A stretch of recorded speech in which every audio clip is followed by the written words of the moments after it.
Hi friends, ఈ వీడియోలో special characters in strings in పైథాన్లో కొన్ని స్పెషల్ క్యారెక్టర్స్ ఉన్నాయి. స్ట్రింగ్స్ మ్యానిపులేషన్ పర్పస్ అవి ఏంటి, వాటి వల్ల యూజెస్ ఏంటో చూద్దాం.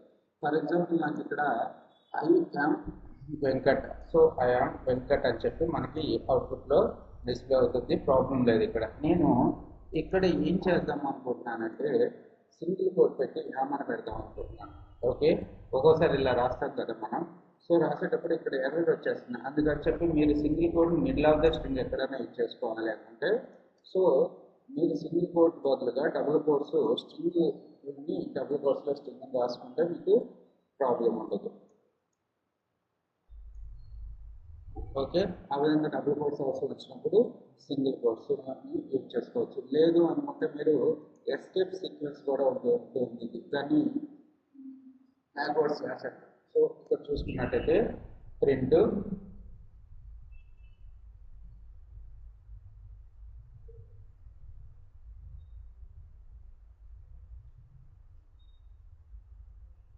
సో ఇక్కడ మళ్ళీ నేను సింగిల్ కోట్ ఎంటర్ చేయాలనుకుంటున్నాను. సో సింగిల్ కోట్ ఎంటర్ చేయాలి అనుకున్నప్పుడు మీరు ఫర్ బ్యాక్వర్డ్ స్లాష్ యూజ్ చేసుకున్నట్టయితే ప్రాబ్లం మీన్స్.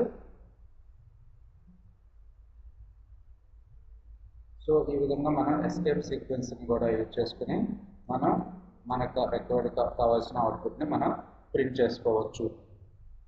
తర్వాత చూసుకున్నట్టయితే మనకి నేను ఇప్పుడు ఇక్కడ చూడండి, ప్రింట్ నేను ఒక పాత్ని ప్రింట్ చేయాలనుకుంటున్నాను. నేను ఒక పాత్ని యాక్చువల్గా ఈదర్గా సి లాంగ్వేజ్లో 27 స్విచ్ అని చెప్పి నాకు ఒక పాత్ ఉంది. ఈ పాత్ని నేను ప్రింట్ చేయాలనుకుంటున్నాను. సో ప్రింట్ ఇక్కడ చూడండి, సి లాంగ్వేజ్ ఈటీబీ అని ఇక్కడ కనబడుతుంది. ఎందుకంటే ఇది ఎస్కేప్ సీక్వెన్స్ కింద తీసుకుని 27కి ఈటీబీ అని డిస్ప్లే చేస్తుంది. సో మనం ఏం చేయాల్సి వస్తుంది? ఏం చేయాలి అంటే ప్రింట్ ఫంక్షన్ పక్కనే రాసేటప్పుడు ఆర్ అనేది కానీ మనం టైప్ చేసినట్టయితే మనకి ఎటువంటి ప్రాబ్లం లేకుండా సి లాంగ్వేజ్ ఇవన్నీ కూడా స్పెషల్ క్యారెక్టర్స్ అనమాట. మనకి కావాల్సిన రిక్వైర్డ్ అవుట్పుట్ ఏదైతే ఉందో ఎగ్జాక్ట్గా మనకు అవుట్పుట్లో డిస్ప్లే చేస్తూ ఉంటుంది.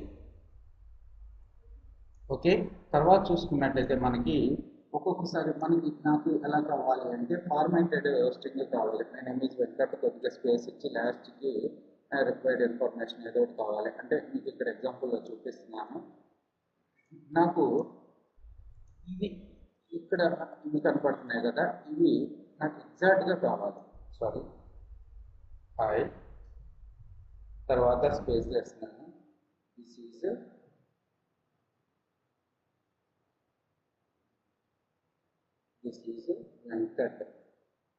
వెంకట్. నాకు ఈ విధంగా అవుట్పుట్లో డిస్ప్లే కావాలి. మరి ఈ విధంగా డిస్ప్లే కావాలంటే మనం చేయాల్సింది ఏంటంటే triple codes. Okay,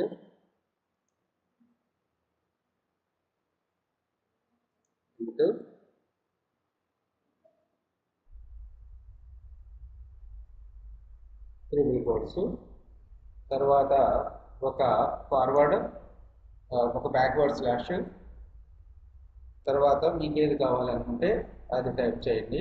this is Venkat.